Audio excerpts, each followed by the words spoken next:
on, guys? Welcome to my channel. I am your host, DJ Soundstorm, back for another Gas or Pass. As a reminder, if you guys are looking for me all over the rest of the internet, you guys can find me on Twitch. We do live stream over there on the weekends, more than likely. Be a lot more once the Tarkov wipe happens because I am addicted to that game.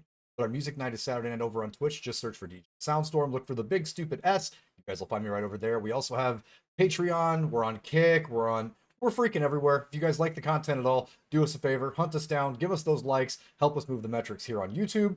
Consider subscribing because we have a lot of music to go through, and I'm excited to keep moving this series forward as we have more and more people join the community. But today's really special for me because we're going to try to not lock ourselves into a specific type of EDM when we're doing these videos. I do want to stretch things out. But when one of the big dogs drops something that's definitely going to be interesting to watch, we are 100% going to jump into that. It is Gas or Pass. You guys know exactly how this works. On the DJ side, I am more of a DJ than I'm a producer. I'm a fledgling producer at best, and I do understand basic concepts. I just have a really hard time beating the paywall. And I can explain that a little more in depth if people are interested. If they come to the stream and ask that question, that's on Saturday nights, usually around 8:30 Central Standard Time. But getting past that part, I'm much more proficient as a DJ. So a lot of the rating system that we have from 0, which would be absolute pass, to 5, which would be the complete gas, need to put that in your set list, is can I use it? How is it utilized? Is it going to be easy to transition into and out of? Is there something original? Does the hook really land? And is the song overall gas or pass, minus the P sometimes, because we've had some stinkers so far. But today I feel like we're going to be in really good shape because I was waiting for this song to release. I love both of these artists to pieces, so let's jump directly into our next song for Gas or Pass.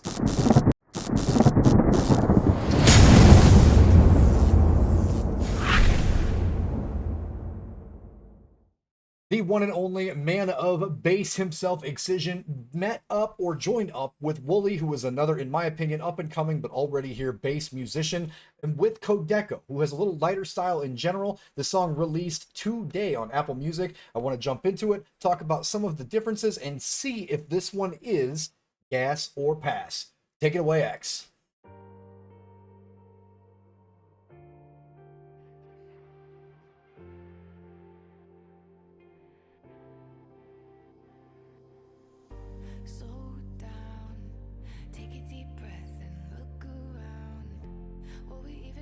The big open, and I apologize for all the pausing. This already has like the hair on my neck and on my arm standing up. Really light on the force plucks happening with what sounds like a guitar, in with a really soft and really well-designed vocal that layers over top of that. Really, really awesome start for the intro. Good pull, and sounds really epic to start, right? Like, judging by what the name of the song is, I feel like it's going to be a big power chord. In the past, if Excision works with somebody like Elenium, or in this case, Codeko, I feel like there's going to be Pretty or a Beauty and the Beast type of thing, which is going to be perfect for live set shit. So I'm excited for that, but I love that vocal. I love how pensive it is, but I also really, really like the guitar they paired the voice with on that too.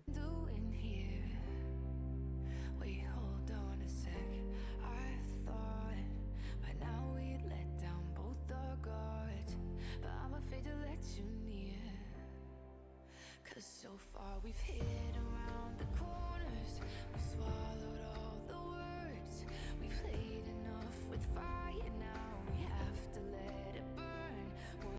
Oh, keys with strings. With electronic dance music right now, there is a big problem with there being a lack of soul.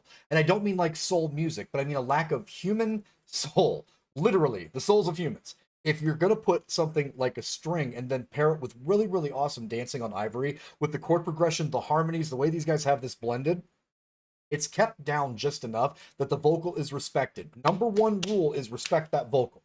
That vocalist is going to drive a majority of the oomph for the track, and this is a really, really clean and beautiful vocal, so that makes me very, very happy that they brought that down, but it's still super easy to understand, listen, and gives you that lifting feeling.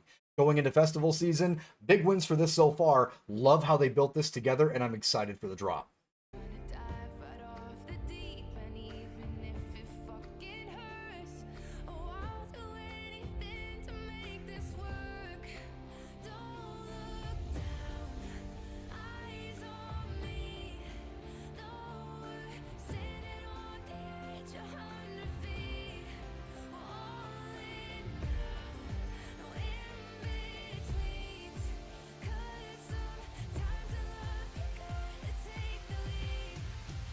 kind of turned into a 16 bar riser, but you'll notice the difference with that riser. Impacts. The impacts that they're utilizing on the fours for that. Like it's hitting the riser without using a standard riser, which a lot of people would use, where it's just some running pitch bent frequency that gets thinner while the rest of the track gets thinner, so that the drop is more explosive. They used the percussion for that, which was really smart because it made your ears and your mind attached to different things. Like, well, wait a minute. This just got serious because an impact hits your ears and hits like the part of you that enjoys music way different than one of those risers. Still made the hype move, but you might have missed it if you were just focusing on how freaking gorgeous that voice is. Let's jump into the first drop.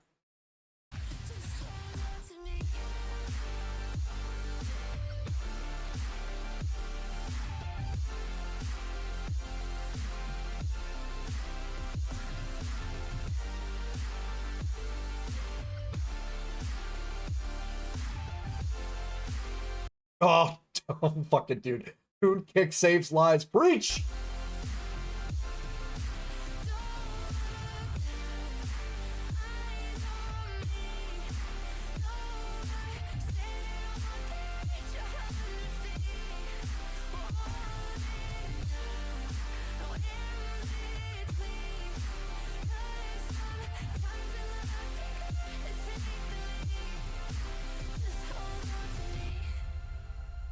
Oh, and then lovely deceleration for the track. That kick might not be tuned, but the sub bass that they're using, the light, the way that the sound, that's a fun fucking word that doesn't exist. The sound qualities and shapes from the kick to the sub frequency match perfectly. So even if the kick isn't moving, the sub is lined up with what the resonance would sound like from the initial impact so well that it's seamlessly moving that entire low end around to meet the high chord progression, which is great. This is that we need this for festival season.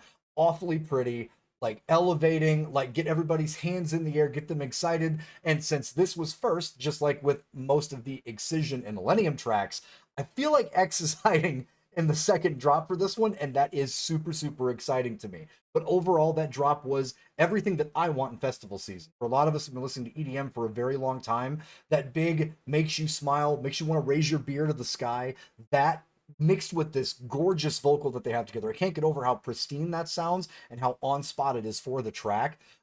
And I'm really excited for where it goes from here because I feel like I haven't really. I'm going to assume that that was more Codeko, maybe with a little bit of Excision's moving sub frequency. So either Wooli and X are waiting at the end, or there's a mixture of the three that's going to be disgusting. But so far, I'm hooked from this. Just being a progressive house guy myself, this has those tones. Even if it's not right at 128, it still has that big smile to my face start for the track. Let's see where it goes from here. Don't speak, just feel the wind beneath your feet.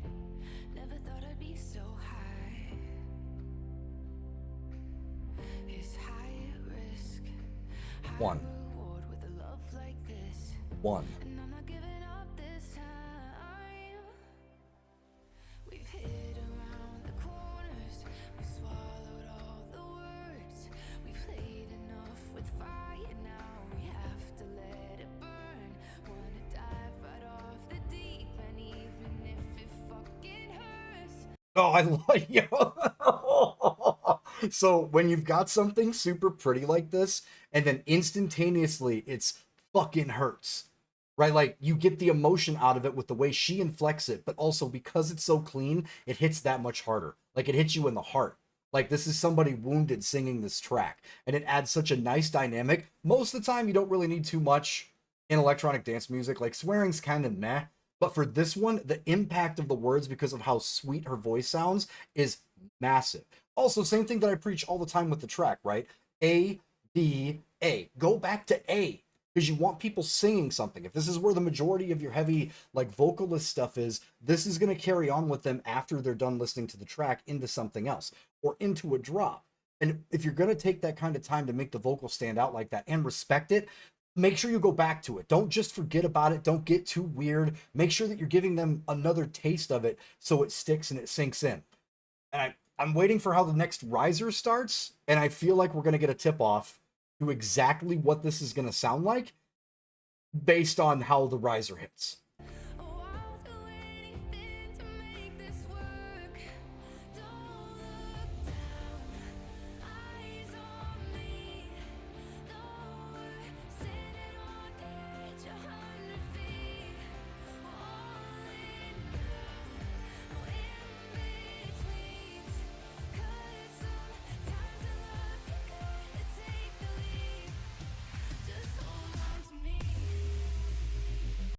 right there. The dinosaur has awoken. That's exactly what you just heard, especially that shriek. Just as like fingerprinty as if you hear kill when Jake's on a track. Like that Jeff's signature for sound came through really nicely. But I love the end of that drum fill. Like that pull through. It makes it where they can just leave the next two bars completely empty with nothing but the delay, and it's still going to impact the exact same. Again, sound design wise, Excision is one of the best. It sounds really interesting hearing somebody who appreciates bass music but also really focuses more on progressive house to say that the overall beauty and sound design of what Excision is doing is insane. But that's because it's not just noise. If you pay attention to each of the different frequencies that he's playing in, he's keeping things super tight all the time. Now, of course, there's big, like, robust sub frequencies and big kicks, and there's all of that in most of his tracks, but his attention to detail to keep things clean so you can understand what's going on in the track has always been legendary. And we just heard the sounder, so I feel like this is going to get a little bit disgusting.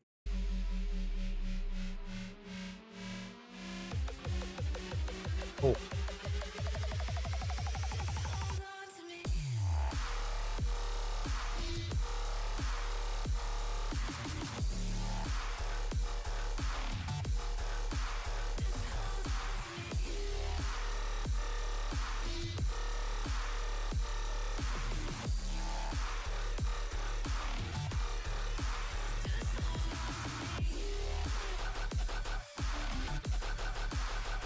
Oh, cut those drops.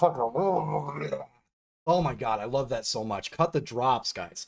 Like, I noticed that Barely Alive and Virtual Riot started doing this not long ago, but at least long enough that it feels like it's been a minute, where you surprised them. Congratulations. You hit them with the filth on the backside. But then you flipped up the filth too. Something that I think more or less comes from like the UK garage scene or drum and bass guys, where they know that if they try to stretch that full 32, it's going to get redundant. I've heard a lot of these guys: Sullivan King, Excision, Wooli, Kill the Noise. It's A, B, A, and then it's like C, and then C plus. It's a transition period in the end before they slide out because they're like, fuck it, we already hit the home run. Like, make it nasty, cut it up a little bit. When Excision does it here, or whoever else is the mix and match for the end section, it actually increases the level of filth after the level of filth was already set at 100 from the first drop. But it also makes it for the listener, they just got like the beauty, the hands in the air. Now it's just all break your fucking face on the rail. And it's two waves of it, which is awesome for a stage show. We take that back for that drop. Oh my good god, dude. Ugh.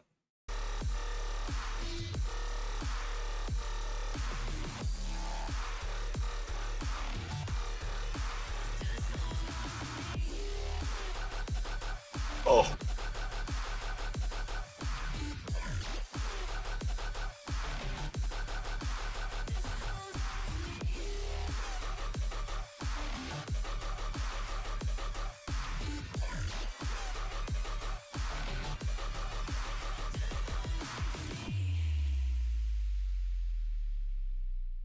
Pretty classy Excision, like, bass drop there at the end too, which again, if you're going to end the filthiest part of your track for that last section, if you're going to make that something that you can transition into and you want to include that last vocal, that impact is a great starting point to jump into the next track or the next hype spot, depending on how you're putting your set list together. Oh my god, this track is massive. Going into festival season, having something extremely pretty but extremely filthy. Let's be really clear. Excision doesn't need help. He can play everything he's made up to this point and put a couple of like VIPs or a couple of flips in there that he probably did himself and be perfectly fine. But pushing it still, and I don't know if this is on Subsidia or not, but like, I expect that entire label to be full of red hot monster tracks all through the summertime, because bass music right now, since it's made its crossover with a lot of the metal stuff, Sullivan King kind of figureheaded some of that change. Phase one, some of the other guys being able to utilize some of that more heavy metal aspect to it is going to open some doors for some of the rest of these guys. But in Excision's case, the pretty mixed with the disgusting is still some of my favorite tracks and are going to end up being the most memorable over the summer. This one, looking at how everything started, the beginning, the introduction to this, introducing that vocal was absolutely fantastic. This is an easy run-in. If this is in the middle of a hot 15 for your set, in the dead center of your set, or even to get the ball rolling, wouldn't suggest it. But this could literally be put in as that is the cut down. One of the better things and one of the better people that I enjoy watching and how they're building sets is Elenium for that reason.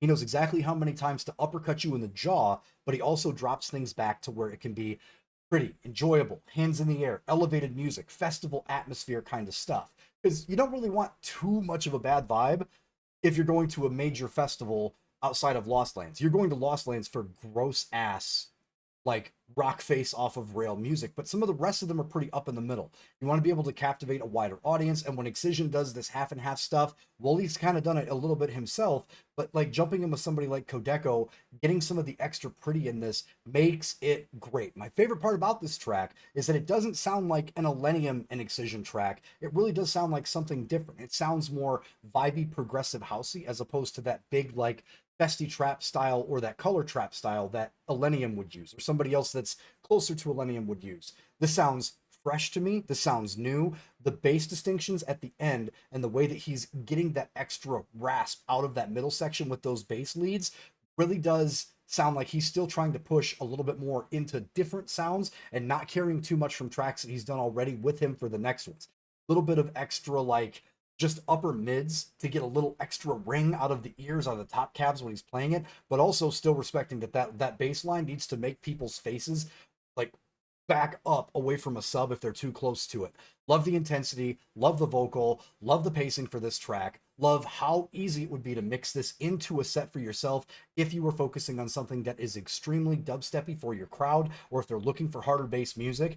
This one's just A's across the board for me. And even in terms of like the DJing mentality for it, there are great stop points and there are great entry points. Even if you're just cutting the first section itself could be transitioned into something else if maybe you're not catering to a bunch of bass heads, but the second section could easily be switched with something else that is currently in a roster rotation for a set that would involve a bunch of heavy bass music. You could literally take this thing apart, utilize the pieces, or leave it stacked and just let this thing roll, and it's still going to get a really, really good effect from the crowd because of how disgusting the difference between first and second part of this track is.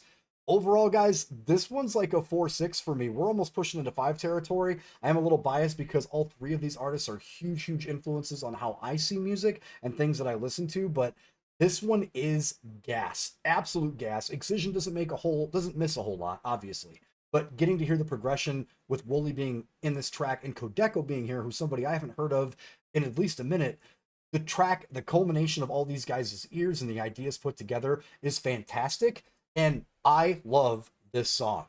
Oof, cannot wait to rock my face off the rail for this over the festival season.